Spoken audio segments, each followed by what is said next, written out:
বাজার পরিস্থিতি জানতে আমরা যুক্ত হব সহকর্মী রাকিব হোসেন আপনার সঙ্গে।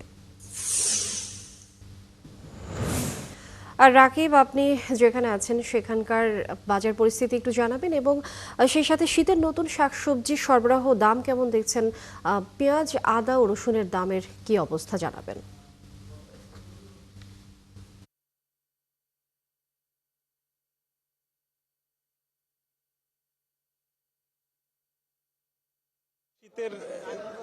শীত যেমন বাড়ছে প্রতিদিনই, তেমনি কিন্তু শীতের যে শাকসবজি রয়েছে সেগুলো সরবরাহ প্রতিনিয়তই বাজারে বাড়ছে। আপনি জানেন সারা বছরই কিন্তু বিশেষভাবে কিছু শাকসবজি আমরা উৎপাদন হয় এবং বাজারে সেটি পাই। তবে শীতকালে আসলে বেশিরভাগ কৃষক এই ধরনের শাকসবজি চাষ করার কারণে আসলে বাজারে এই ধরনের শাকসবজির সরবরাহ বাড়ে। আমরা আপনার মাধ্যমে দর্শকদের একটু দেখাতে চাই।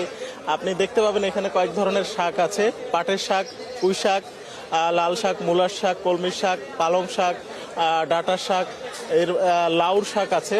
এর বাইরে আমরা যদি আরও কিছু সবজি আপনার মাধ্যমে দর্শকদের দেখাতে চাই, শিম পাওয়া যাচ্ছে এখন অ্যাভেলেবেল এবং কচুর আটি আছে, শসা, বেগুন, ফুলকপি, বাঁধাকপি এবং লাউ, মিষ্টি কুমড়া, মূলা, প্রায় 28 ধরনের শীতকালীন শাকসবজি যেটি আমাদের দেশে সব সময় চাষ হয়ে আসছে শীতের সময়টাতে, সেই সব ধরনের সবজি কিন্তু বাজারে এখন স্বাভাবিক সরবরাহ রয়েছে, বরঞ্চ প্রতিদিনই সরবরাহ বাড়ছে।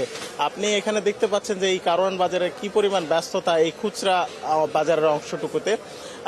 এবং এবং আমরা যদি বিক্রেতা এবং ক্রেতাদের কথা বলি, তারা বলছেন যে আসলে এখন যে পরিমাণ শাকসবজি আসছে বাজারে, এই কারণে কিন্তু অন্যান্য জিনিসপত্রের উপর কিছুটা চাপ কমছে এবং চাপ কমার কারণে দামের একটা কমতি আমরা লক্ষ্য করছি। আমরা মাছ মুরগির বাজারেও আমরা দেখেছি সেখানে মাছের দাম কিছুটা কমতির দিকে আছে। ব্রয়লার মুরগি এখন বিক্রি হচ্ছে 150 থেকে 160 টাকা কেজি দরে এবং ডিম বিক্রি হচ্ছে প্রতি ডজন 120 টাকা, কোনো কোনো ক্ষেত্রে আরও খানিকটা কমে পাওয়া যাচ্ছে। এবং মাছের দাম যদি আমরা বলি, যে সাধারণ মানুষ যেসব মাছ কিনেন, বিশেষ করে তেলাপিয়া, পাঙ্গাস, কই এবং শিং, যেগুলো চাষের মাছ, সেগুলো কিন্তু এখন বেশিরভাগই হচ্ছে 200 টাকার কমে পাওয়া যাচ্ছে। তবে শিং মাছ যেটি চাষের, সেটি এতদিন ছিল 350 থেকে 400 টাকা, এখন সেটি পাওয়া যাচ্ছে 300 টাকার কমে। তো এই যখন পরিস্থিতি, তখন আমরা কিন্তু মুদি পণ্যের যেসব পণ্য আমদানি করতে হয়, এ তো আমাদের দেশীয় পণ্য, মুদি যেসব পণ্য আমদানি করতে হয় সেসব পণ্য কিন্তু অনেকদিন ধরে মোটামুটি স্থিতিশীল একটা দামের মধ্যে আছে। আমরা দেখেছি যে চিনির দাম কমতে কমতে এখন সেটি 100 টাকায় ঠেকেছে এবং ভোজ্য তেলের দাম মাঝখান দিয়ে বাড়ানোর একটা প্রচেষ্টা চলেছিল,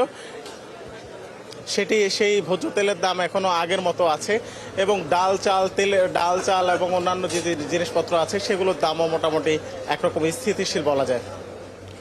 আর রাকিব হোসেন, আপনার অনেক ধন্যবাদ যুক্ত হবার জন্য।